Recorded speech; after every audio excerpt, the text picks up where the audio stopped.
In Japanese folklore, mirrors aren't just reflective surfaces. They're portals, gateways to the spirit world.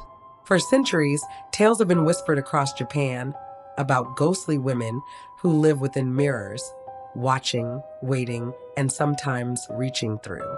This is the true story of one such encounter. A story of obsession, fear, and an ancient spirit that may still be watching from the other side.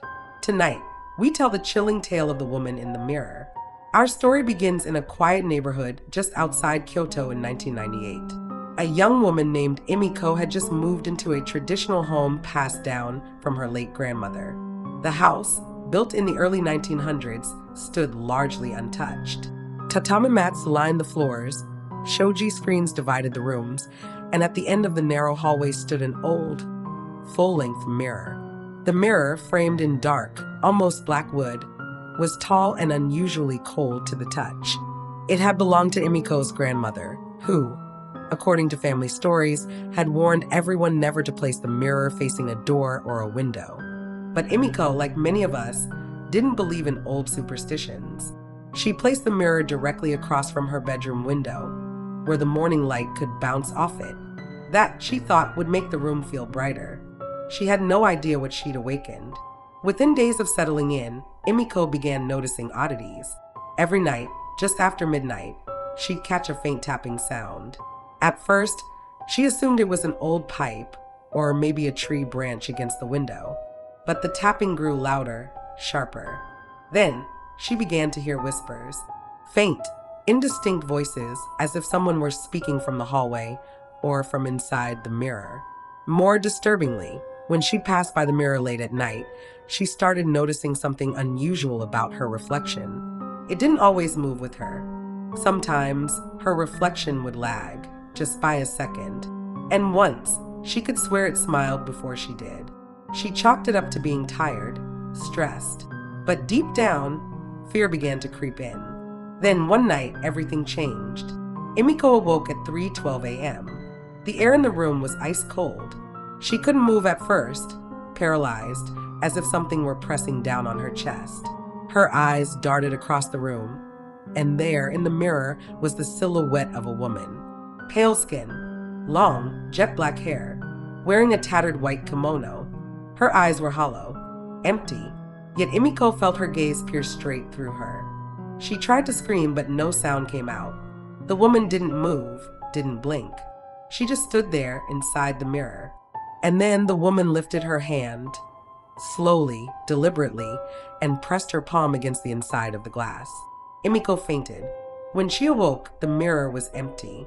Sunlight poured into the room. Was it a nightmare? Shaken, Emiko visited her aunt, the last living relative who had also lived in the house years ago. When Emiko mentioned the mirror, her aunt grew visibly pale. She told Emiko that the mirror had always been strange.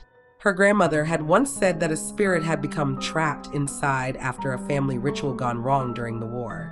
It was never to be moved, never to be looked at in the dark, and above all, never to speak to the woman if she appeared. But Emiko had already seen her. That night, Emiko covered the mirror with a sheet. The house felt lighter. She slept peacefully for the first time in weeks, until the following night when the sheet slipped off. The woman in the mirror returned, every night, always at 3:12 a.m. She never moved, never spoke, but her presence grew stronger. Emiko began to see her even when the lights were on. At work, in the bathroom mirror, in shop windows, always the same face, the same haunting stare. Desperate, Emiko tried everything: Reiki cleansing, Buddhist blessings, even replacing the mirror. But nothing worked. The original mirror always found its way back. Once, it was waiting at her front door. Another time, it reappeared inside the house where she had never placed it. The woman wanted something. Then, one night, it finally happened. As Emiko stared into the mirror, trembling, the woman moved. Her lips parted. She whispered a single word: help. And then again, help me. Suddenly, Emiko wasn't afraid. She felt sadness, deep, soul-wrenching sorrow. The spirit wasn't trying to hurt her. She was trapped, alone, forgotten. Determined to end this, Emiko contacted a local monk known for spirit communication. After hearing the story, he agreed to perform a mirror ritual, a way to help release a soul trapped between worlds. The ritual took place at sunrise, candles lit, incense burning. The monk chanted in ancient dialects. The mirror was placed face down, sealed with salt and rice paper charms. The woman appeared one final time. She looked at Emiko and smiled, not eerily but with relief. Peace. Then she vanished. The mirror cracked, right down the middle. Emiko moved shortly after. She took nothing from the house, not even the mirror. Today, the home remains abandoned. Locals say it's haunted. Teenagers dare each other to peek through the windows. Some claim they've seen a pale face staring back. Emiko never spoke publicly about what happened, but she journaled everything. And after her passing in 2017, her niece shared the story online.